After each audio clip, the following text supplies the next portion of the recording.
new economic sector, and luckily it is disruptive. Fortunately, we have solid example of what it can become. We have seen the likes of Tigo Pesa, M-Pesa, how big they become. These are all fintechs.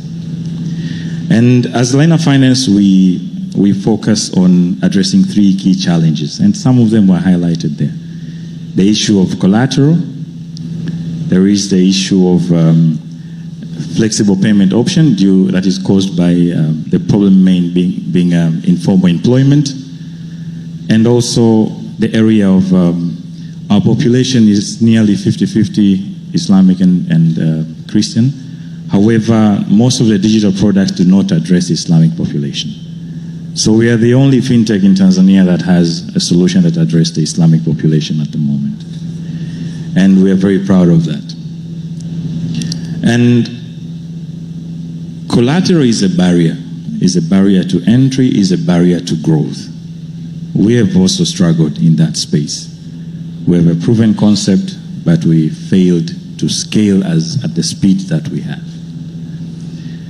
I must commend on the current regime, the current government, on the speed it has shown in executing decisions.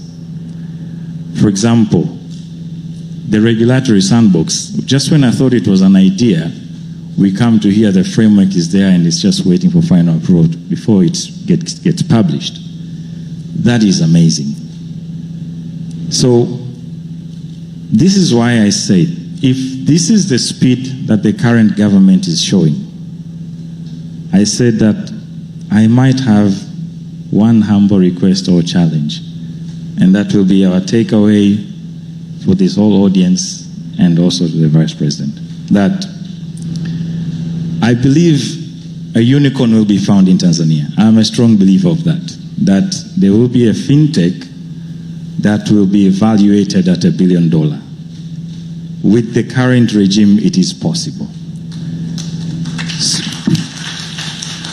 So therefore, my challenge or my request, if it pleases you, that this government select 5 fintechs from today and give us, I've already assumed I'll be selected, but and give these 5 fintechs all the necessary support, the resources and access to whatever that is needed to achieve the ceiling of their growth that they can reach. And I believe by the time we are meeting next time, in 2028, inshallah, we will be talking something completely different. And that request comes from the fact that fintechs were being approached not only by local investors, but also international investors. A good example, Laina, we've just entered Rwanda. The moment we registered our company, we were approached by the financial sector. They have a unit for financial investment for Rwanda. The first request was, how would you feel if you put your headquarters to Rwanda? We'll help you fundraise. You'll be traveling with the president, and we will introduce you everywhere as a Rwandan company that is expanding in the rest of East African countries. So they have seen something that maybe we have not seen. But we know we can't compare ourselves to Nigeria, we can't compare ourselves to Rwanda, we cannot compare ourselves to Kenya. We have to create our own solutions, our own approaches that address our own challenges. Collateral must be redefined. I totally agree. At the same time, the issue of KYC, it is a barrier for most banks. We need to have more concepts that speaks around having shared KYC. So if NIDA cannot be printed for everyone, then it should be issued at the time of birth. But maybe the card is issued when you are 18. We're not shortage of technology. There are so many innovations around. Fintechs, there is Safari Wallet, we have Setlo, we have Kilimo Maendeleo, addressing different sectors in the country, from tourism all the way to agriculture. But the problem not being technology, the problem is we need to have use cases that will attract more participation and achieve inclusive finance. Thank you.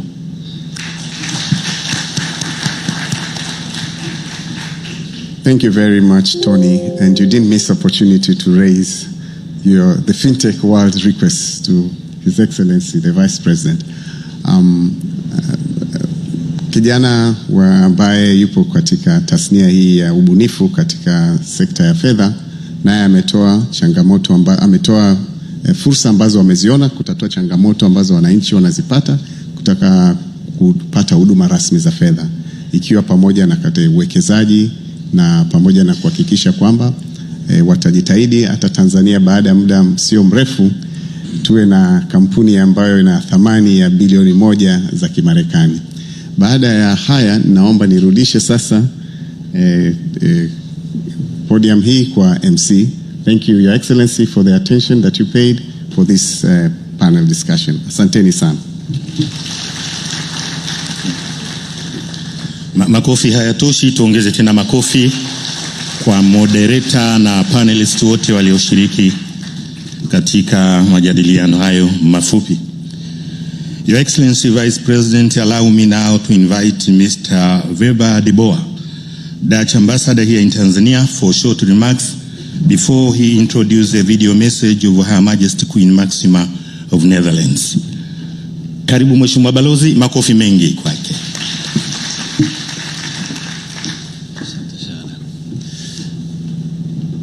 Habari za asubuhi. Asante sana. Mr. Vice President, all protocols observed. It's a great day, I think. Very important day. This third framework for financial inclusion will help millions of people around the country, especially on the countryside, to include themselves in the financial system. And that will help all those hard-working people to either start a business or to expand their business.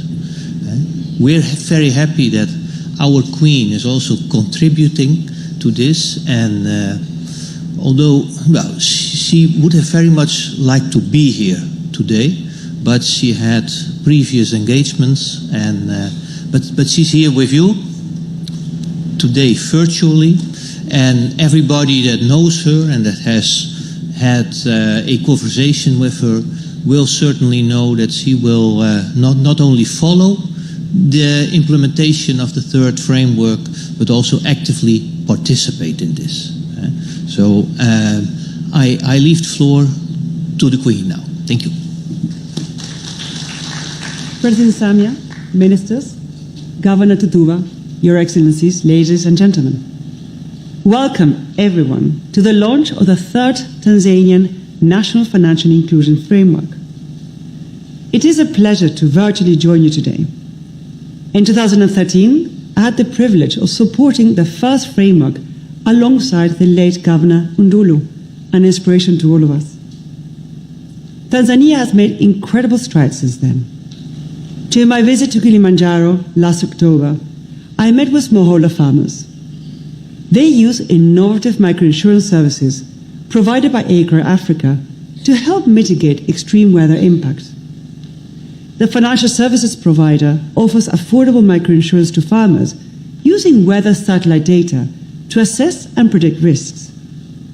When disaster strikes, this data is used to trigger payouts that farmers receive digitally. This innovative set of digital services is helping farmers become more resilient to climate change. With the confidence gained from insurance coverage, they now invest in drought-resistant seeds and vital inputs like fertilizers to maximize crop yields. One innovation can unleash a cascade of benefits. This is a holistic promise of inclusive finance, especially digital. Financial inclusion matters because it has the power to transform lives and livelihoods. Yet, it is not an end.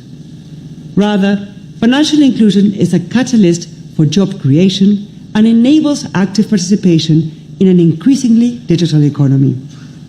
It also provides a safety net against adversities like illness, drought, or accidents, while simultaneously fostering financial health. Additionally, it empowers women, boosts income levels, and enhances productivity. These benefits go beyond individuals and families. They resonate throughout the whole nation and contribute to stronger, more cohesive communities.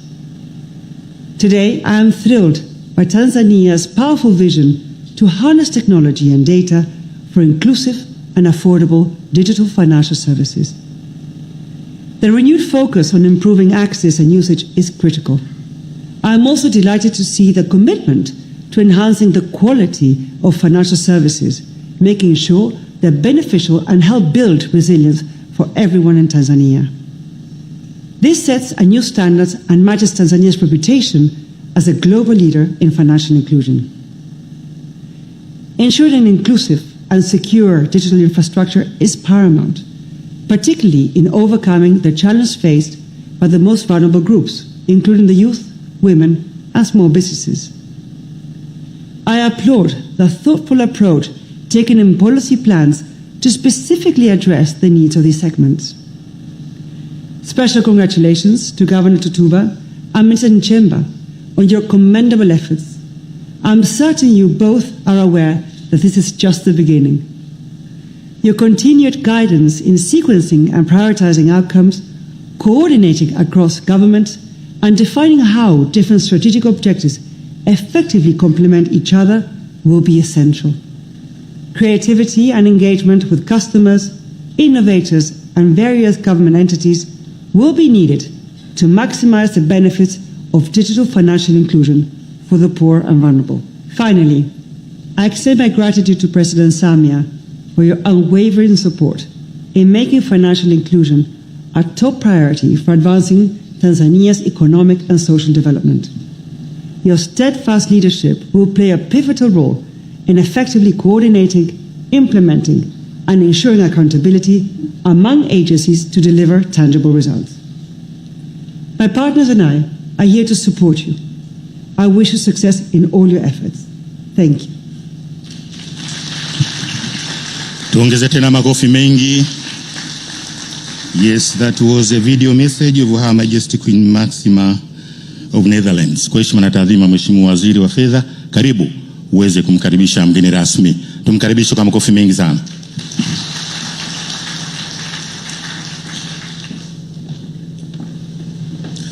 Your Excellency, Vice President, kwa heshima na unyenyekevu mkubwa, may I invite you now to address the audience. Mheshimiwa Makamu wa Rais, karibu sana.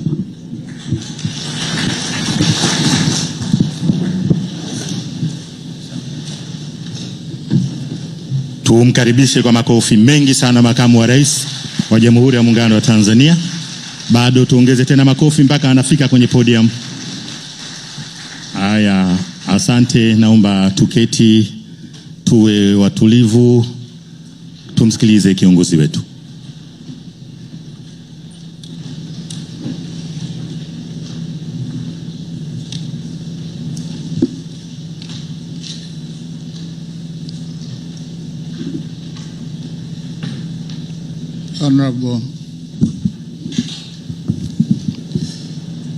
Honorable Dr. Mwigulu Lameck Nchemba, Minister of Finance, Honorable Ministers present, the Regional Commissioner of Dar es Salaam, the Honorable Governor of the Bank of Tanzania, who is also Chairperson of the National Council for Financial Inclusion, Permanent Secretaries present, Principal Secretaries from the Revolutionary Government of Zanzibar, Excellencies, Ambassadors, Heads of Diplomatic Missions and Diplomatic Development Partners present, Senior Government Officials, Private Sector Leaders, our distinguished clergy, and religious leaders from the Christian Council of Tanzania, the Tanzania Episcopal Conference and BAKWATA, Defense and Security Committee members from Dar es Salaam region, members of the press, ladies and gentlemen, good morning. On behalf of Her Excellency Dr. Samia Suluhu Hassan, the President of the United Republic of Tanzania, I wish to welcome you all to this very important event. Karibuni sana.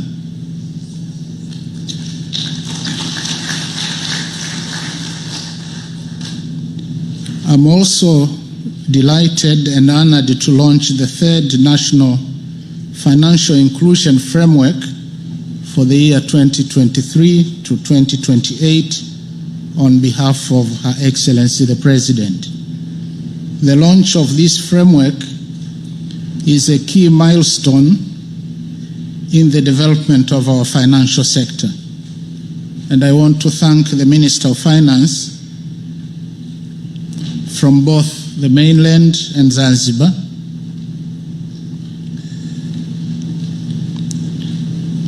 as well as the Governor of the Bank of Tanzania and Chairman of the National Council for Financial Inclusion, as well as the organizing team for really excellent arrangements of this event. Allow me to recognize and commend in a very special way 3 individuals. One, of course, is the champion of financial inclusion in the country, Her Excellency Dr. Samia Suluhu Hassan, the President of the United Republic of Tanzania. But together with her, I want to recognize 2 long-term friends of Tanzania,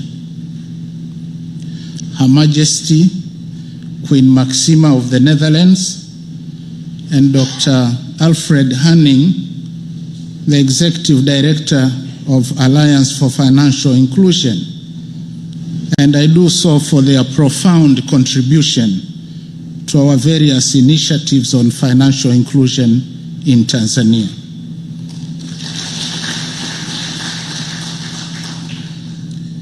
Excellencies and distinguished participants,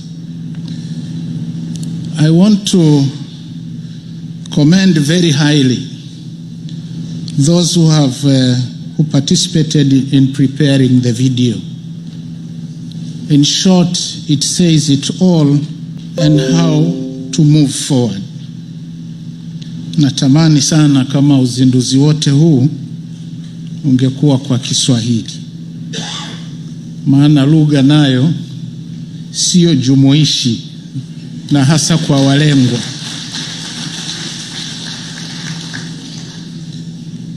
Lakini basi nitaendelea hivyo hivyo.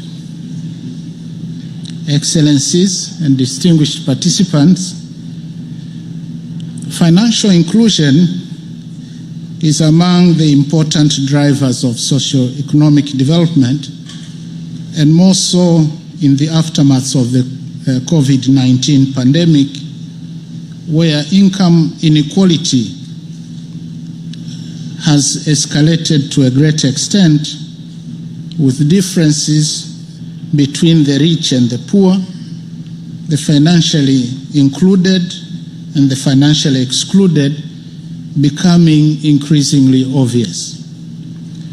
And in very specific terms, financial inclusion is key to integrating the unbanked into the formal economy, which helps to elevate poverty, to alleviate poverty, make the poor less vulnerable to financial shocks, broaden the tax base, stimulate public spending, and raise the living standards for all.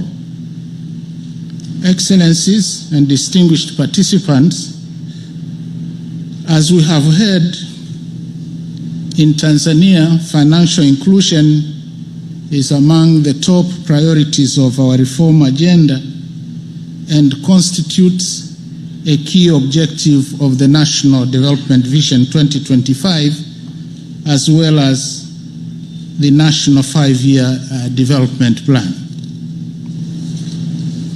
I'm happy to note that implementation of the second 5% financial inclusion framework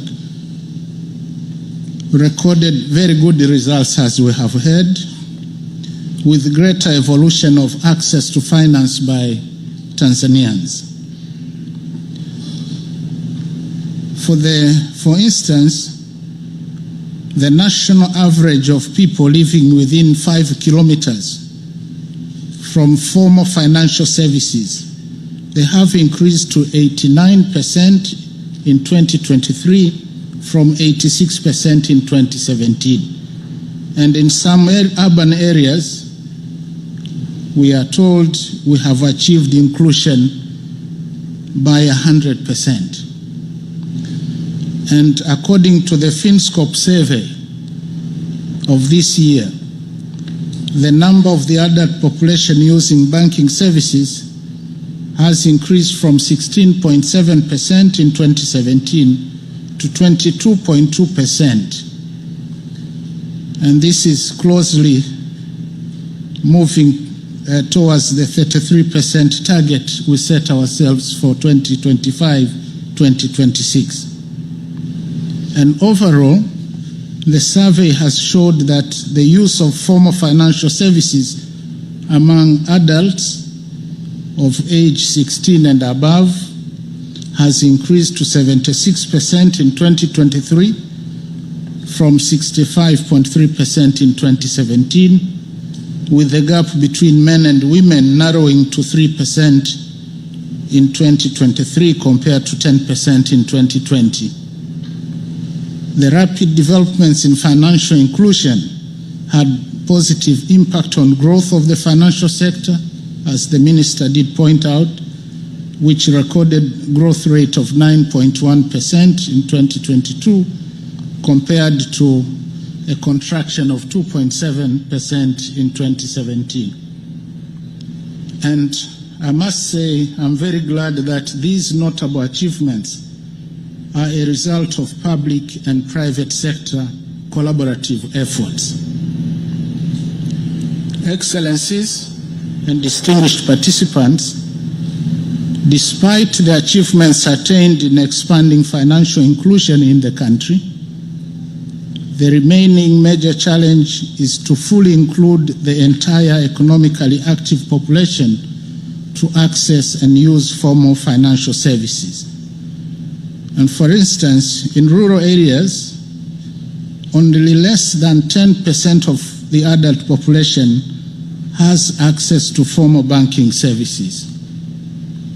And the underlying existing barriers to access and usage of formal financial services, as we have been told, include the lack of universal access to national IDs that would have facilitated ease of opening financial service accounts, inadequate access to fixed collateral, and alternative affordable collaterals for assessing and expanding credit to underserved population.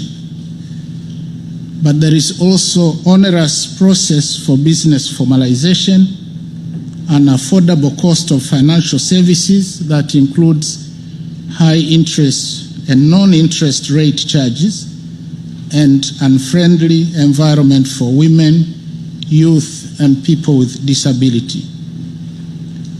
It is for these reasons that today we are launching the third National Financial Inclusion Framework for the period 2023 to 2028 that will, I hope, create the impetus for addressing economic challenges facing our citizens.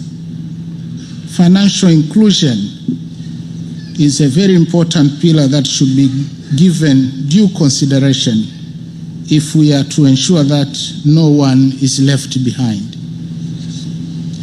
Excellencies and distinguished participants, in order to ensure that more economically active Tanzanians are included in formal financial services, I would like to emphasize to the distinguished audience here and other stakeholders to focus on the following, but I must emphasize harnessing on technology.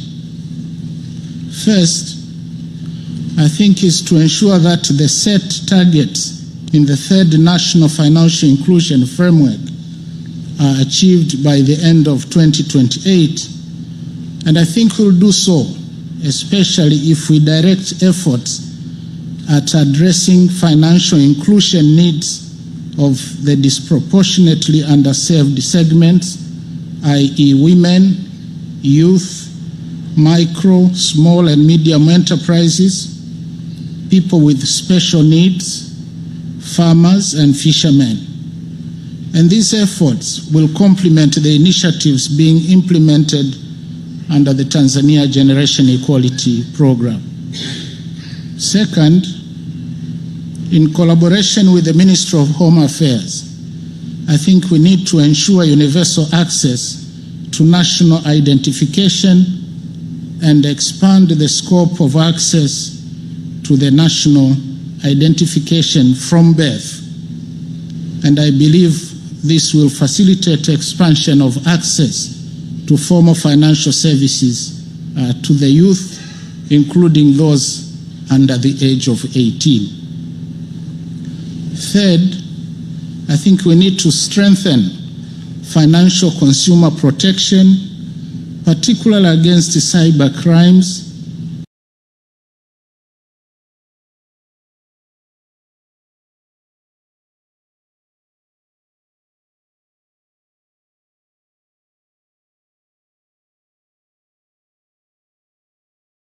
and market malpractices to build consumer trust and confidence.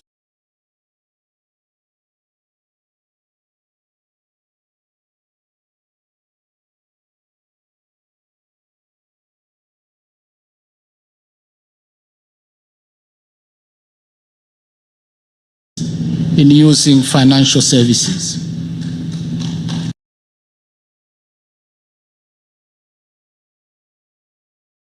Fourth,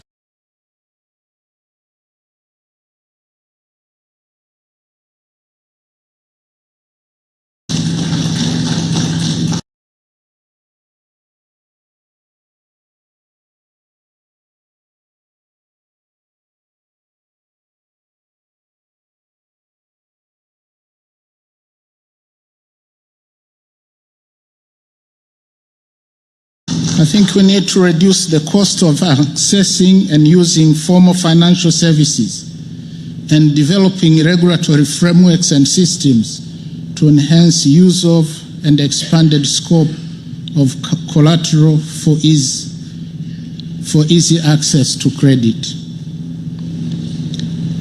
Finally, I think we need to increase efforts to extend affordable shared payments infrastructure to enhance the use of formal financial services. But in tandem, there is greater need to enhance universal connectivity, reduce reliance on use of cash transactions, and expand efficiency and competitiveness of the financial sector in Tanzania. Excellencies and distinguished participants, ladies and gentlemen, as I conclude, I wish to commend our development partners for continued support and collaboration in our journey to achieve holistic financial inclusion in Tanzania. Let me also express Her Excellency Dr. Samia Suluhu Hassan's resolve and full commitment to support implementation of the National Financial Inclusion Framework for 2023 to 2028. And maybe finally, may I take this opportunity to direct the Minister of Finance, United Republic of Tanzania, and the Minister of Finance of Zanzibar to work together and rise up to the challenge posed by our friend Tony.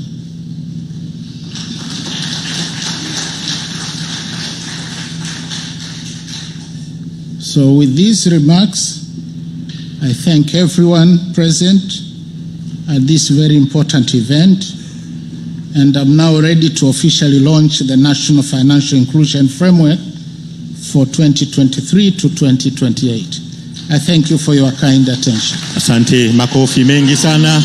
Tusimame kwa heshima na taadhima.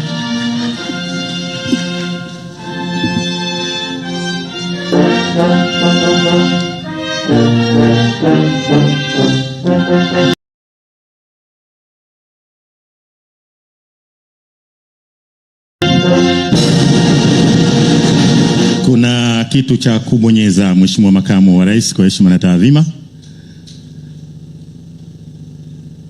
1, 2, 3. Makofi na vigelegele.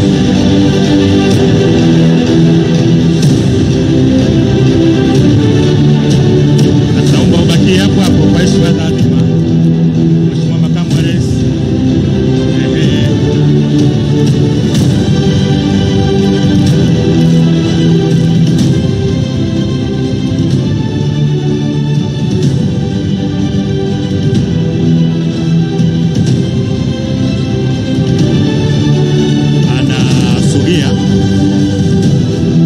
Anasalimiana na mmoja wa washiriki. Kitakachofuata sasa ni kitabu, cover ya kitabu kupandishwa juu. Naam, hiyo cover page inapanda. Makofi na vigelegele.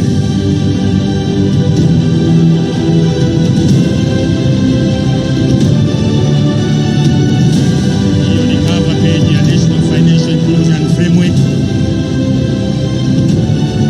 Liga tena makofi mengi.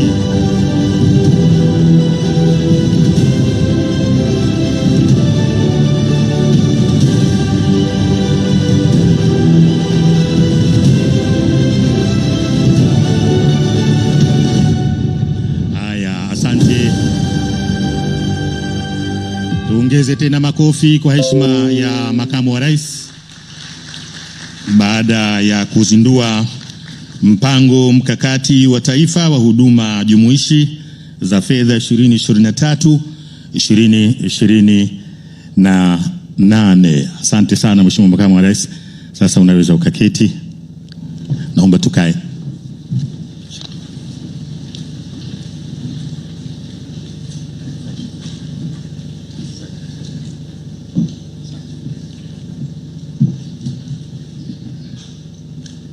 Mheshimiwa Makamu wa Rais, kinachofuata sasa hivi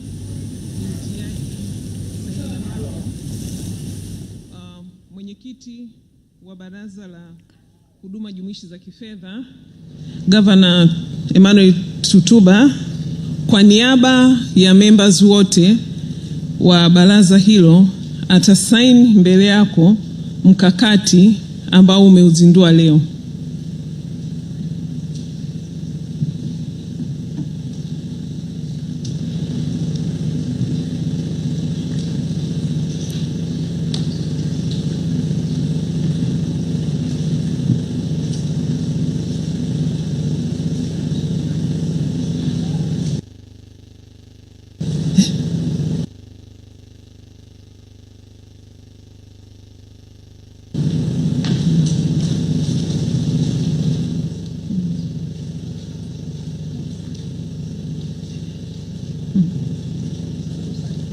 Na mtazamaji wa TBC1, Governor wa Benki Kuu Dr. Emmanuel Tutuba akitia saini katika kitabu kile ambacho kinaelezea mkakati wa kitaifa ambao umezinduliwa hivi punde wa huduma jumuishi za fedha wa miaka 5 2023-2028. Mkakati wa kwanza ulimalizika mwaka 2016, wa pili ulimalizika Disemba 2022, na huu uliozinduliwa hii leo ni mkakati wa tatu ambao umezinduliwa na Makamu wa Rais Dr.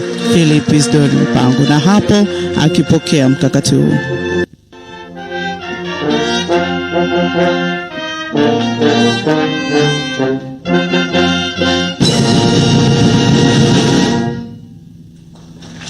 na makamu wa rais akionyesha juu kitabu hicho ambacho kimezinduliwa hii leo cha mpango mkakati wa kitaifa huduma jumuishi za fedha kwa miaka mitano utakaanza 2023 2028. Tumsikilize mtoa maelezo. Unaashiria makubaliano na umoja wa baraza hili katika utekelezaji wa mkakati huu. Pamoja na mkakati huu tumeambatanisha pia ripoti ya tathmini ya utekelezaji wa mpango wa pili ambapo iko huko ndani. Pamoja na hayo pia tumeambatanisha nakala ndogo ya Kiswahili kuhusiana na mkakati huo. Na pamoja na hayo pia kuna tools zingine ambazo zitasaidia katika utekelezaji wa huu mkakati. Pamoja na tools hiyo tuna implementation support guide pamoja na guide for financial educators. Tumeona hapa kwamba swala la elimu ni kikwazo kikubwa sana katika ufikiaji wa malengo ya huduma jumuishi za kifedha, na pia communication framework ambayo itasaidia pamoja na baraza kujua ni nini kinachoendelea katika utoaji na upatikanaji wa huduma za kifedha. Asante sana Mheshimiwa Makamu wa Rais.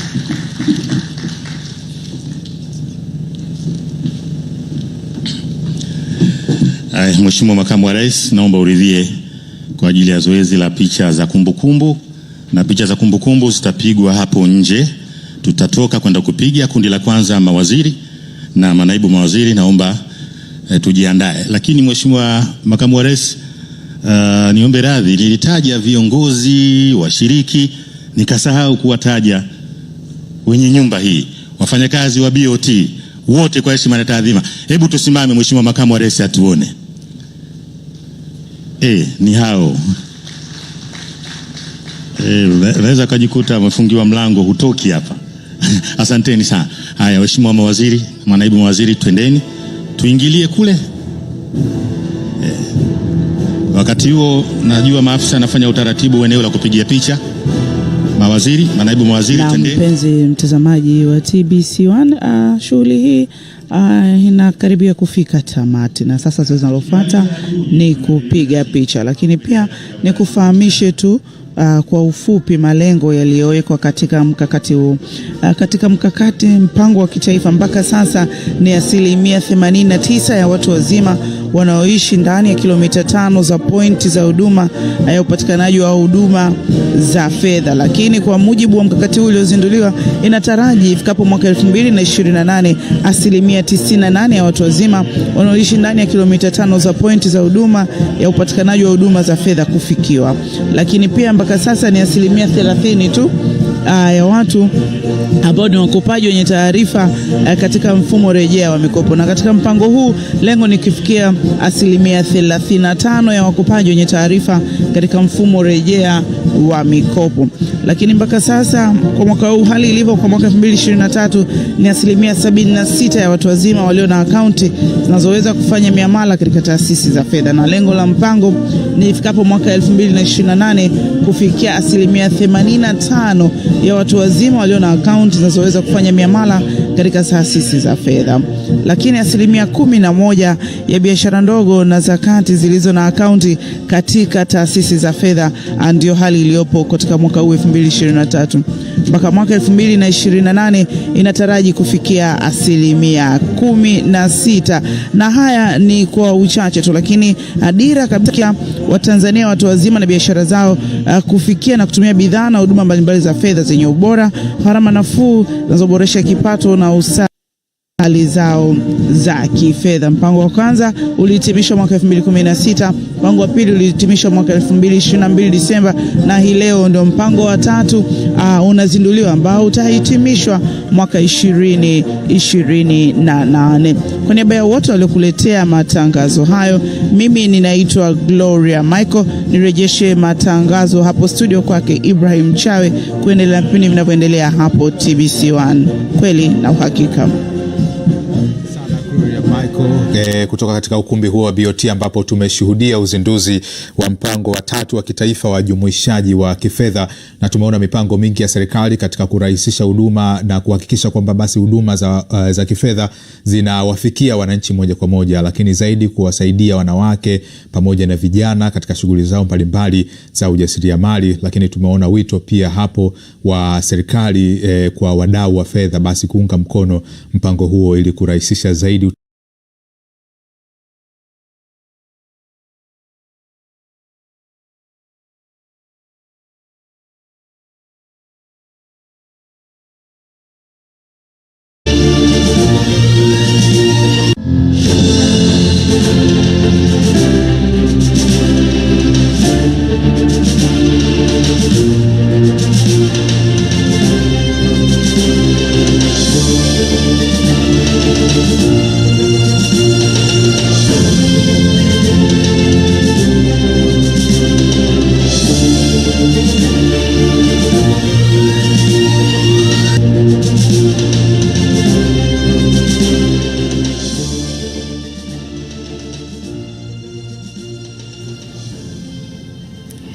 Habari za asubuhi na karibu katika Jambo Tanzania. Tarehe ya leo ya 28 ya mwezi Julai. Naamini kwamba umeamka salama, na kama bado hauko sawa kabisa, basi nakutakia heri na afya njema.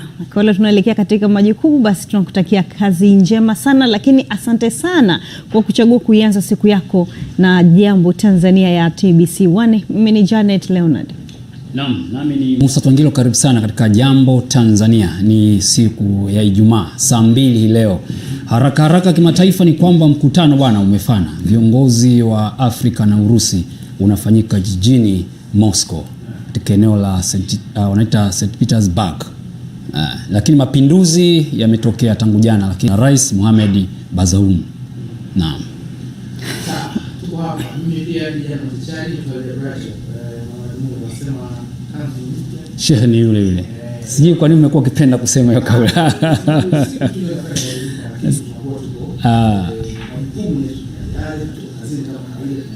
Hakika.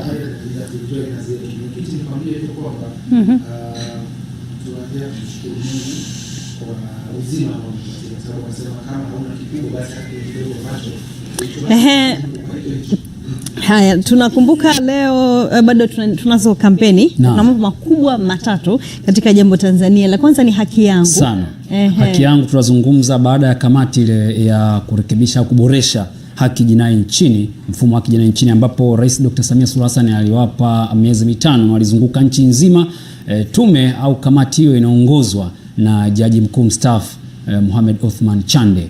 Na hapa tunazungumza haki yangu kwa wewe kuweza kutambua baadhi ya mambo ambayo yamezungumzwa humo na yamepatikana humo kutokana na kamati iliyozunguka takriban miezi 5. Fursa mbalimbali zinazotokana na uchumi wa buluu, lakini namna ambayo tunaweza tukaendelea kuchochea uchumi wa buluu Tanzania bara pamoja na visiwani mrefu. Kwa sasa hivi tukiweka pamoja msaada wa kisheria Mama Samia, lakini tukiangalia pia na haki yangu kuna wanasema kuna kufanana. Kuna kufanana, unaweza ukapata kufahamu niweza nikasema azma kubwa ya Rais Dr. Samia Suluhu Hassan kuhakikisha haki inashamiri katika nchi yetu ya Tanzania. Sana. Tutakuwa nayo mengi katika Jambo Tanzania siku ya leo, kama alivyosema Musa Twangilo, tunakuwa ni saa 2 tu mpaka saa 2 kamili tutakuwa tumemaliza Jambo Tanzania, lakini tunayo mengi tumeenda kwa ajili yako. Usiondoke, endelea kutufuatilia katika mitandao ya kijamii. Pia tunapatikana kwa anwani ya TBC Online, Instagram, Facebook, Twitter pamoja na YouTube. Tuko mbashara kabisa. Tunatazama kutoka wapi, na unaweza kutuma maoni yako kutokana na kile ambacho kitakuwa kiendelea katika Jambo Tanzania. Bado mmoja. Bado jikoni. Kuna mzetu Rosie. Rosie jamani, Rosie kimya sana. Nisamehe mimi nimekosa mimi. Alikaja mwenyekiti wangu ndio maana kama makamu mwenyekiti. Rose. Vipi mbona mkimya sana bwana? Nilikuwa nasubia nafasi mwenyekiti yani. Rose, hata kunyosha kidole. Subiri vingine sio kusubiri yangu. Ukisubiri kuna tujifunza ile nini kwani tunaambia survival for the fittest. Ili iweze kuishi. Sana lazima unyoshe kidole. Uko vizuri lakini. Niko vizuri. Jikoni leo utaandalia nini? Jikoni leo hatujui jina lake lakini ni nyama ambayo tunachanganya kidogo na unga ngano na mboga. Nyama ya kusaga. Haya, tutajifunza hapo baadaye jikoni siku ya leo tukiwa naye Rose. Basi tuanze na tano za jambo.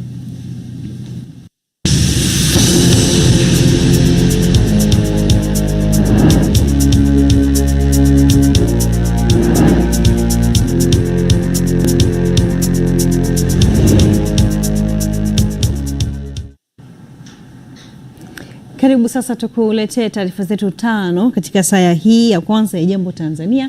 Tuanze na Musa Twangio. Naam, mwenyekiti tuanzie Moscow nchini Urusi ambako mkutano wa viongozi wa Urusi na Afrika unaendelea akimwakilisha Rais wa Jamhuri ya Muungano wa Tanzania Waziri Mkuu Kassim.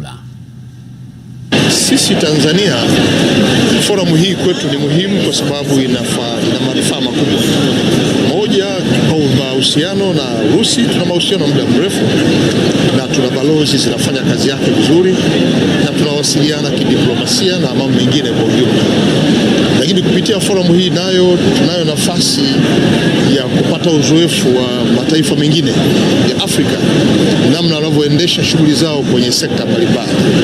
Sisi Tanzania tuna nafasi pia, kwa mfano sekta ya kilimo. Sisi wa Tanzania tumefurahishwa sana na mwenendo ambao Mheshimiwa Rais wetu ameweza kutupa